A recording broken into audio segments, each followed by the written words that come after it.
Mark Drakeford, First Minister of Wales, penned by some in the media as Kim Jong Drakeford, is implementing in September a huge scheme for 20-mile-an-hour limits, 24 hours a day, across huge areas of Wales, within towns, within villages. At first it was right within the town centres and sensitive areas like schools and hospitals, but it's now been stretched into all urban areas, all towns and cities, in built-up areas, streets, residential streets. It's going to be 20 miles an hour, and woe betide anyone who goes above that 20 miles an hour, because they're going to see a huge amount of speed cameras to catch you out. Now, this is being implemented right across the UK and will come in very soon. Now, I want to just play a little bit of video here of a discussion on GB News. Just watch this. There is this argument, Anna, that we all understand that around schools between 8 and 9 in the morning and 3 and 4 in the afternoon, cars going at more than 20 miles per hour may well pose a serious threat. And nobody minds those limits for those times of the day. Nobody minds a few speed bumps. But tell me why at 2 o'clock in the morning on a deserted road, a limit of 20 backed up by speed cameras makes sense. The benefits of 20 miles an hour are that it's safer, it's greener, you use less fuel in your vehicle, less pollution and tyre and brake wear. It will prevent in Wales, it's anticipated, 12,000 injuries in the next 10 years. So those 12,000 people will feel the benefit. And there are 500,000 children in Wales who will benefit. Well, let's just look at what she said there. We will come to the safety aspect at the end, but she said, for one thing, it's going to save money. If you're doing 20 miles an hour, most modern cars aren't made to do 20 miles an hour. The chances are you're going to be dropping down at least 2 gears to maintain 20 miles an hour. That means your engine's going to be revved higher. You are going to spend more on petrol. It's going to cost you more on fuel. That's basically... all this is my opinion. People will come up with statistics that say, no, it doesn't. But I think you'll find that the popular consensus is that this will not save fuel at all and could, in most cases, increase the amount of petrol you use. I said it environmentally better. Not in my opinion. If your engine is revving, if you're going slower, you are spending more time on the road. If your engine's revving more, which it will have to do to maintain a slower speed limit, you're putting out more emissions. You're braking. You can't do this.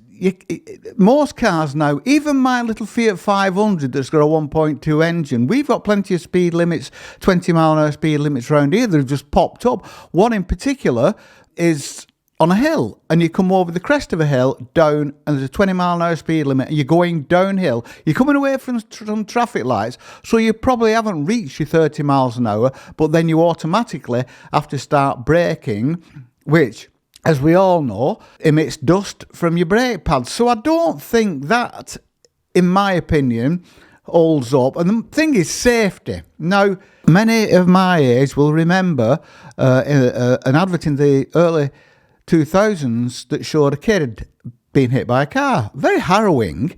This kid was hit by a car, lying on the floor, deceased. But then she gets up and you can hear bones creaking as they get together. And she was saying, like, if you hit me at 30, I've so much chance of being killed. If you're at 20, I'm a much less chance of being killed, which is right and it is correct.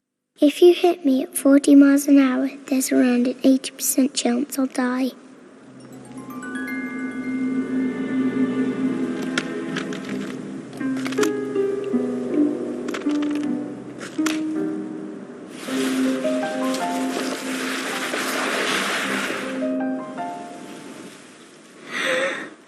Hit me at 30 and there's around an 80% chance I'll live. What I don't think is that people who put these 20 mile an hour limits forward and these restrictions forward give the public credit. If somebody tells you to do 20 miles an hour, you're going to try to do it. because you're sensible. Somebody who's going to speed is going to speed. If somebody who's doing 30 and 40 and it tells you to do 20, most people will adhere to that.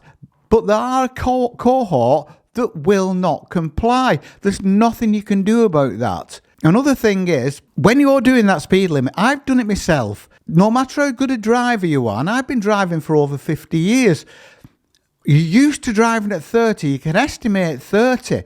So you're told to drive at 20, you spend your time, you're looking at the speedo on and off because it's not the norm to travel at 20. And when you are travelling at 20, it feels incredibly slow. It feels like your snail's pace. It feels like people pushing prams can walk past. You're being overtaken by cyclists. So all the time, you're looking down. You're not looking at the road where you should be. You're looking down. Another thing is that she didn't talk about is Nigel Farage was saying, yes, schools, hospitals, 20 miles an hour all the time.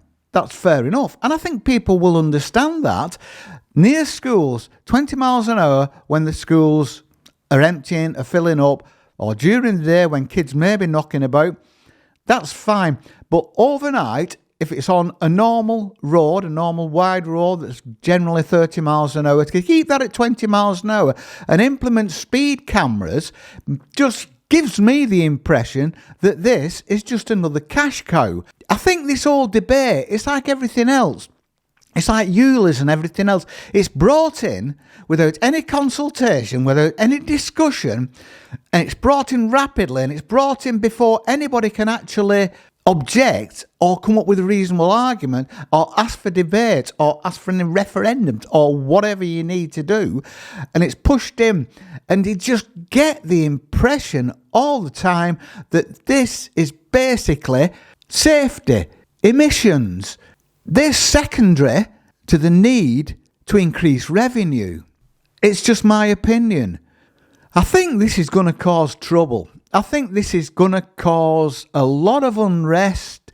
I don't think it will decrease emissions at all. I really don't think it will going to increase accidents on the road, because if you implement 20 mile an hour limits where it's needed at the time it's needed, fine. If you implement it 24 hours, what you're going to get then is frustration. You're going to get people who want to stick to that speed limit. You're going to get people who don't think at 3 o'clock in the morning it's particularly necessary. So you're going to get cars doing drastically different miles per hour in the same area. And as far as I'm concerned, that's a recipe for disaster. Fair enough. Let's look at this and let's implement some restrictions that genuinely increase safety. The emissions and the money saving, I think, need a lot more research, a lot more. Those are just my opinions. What say you?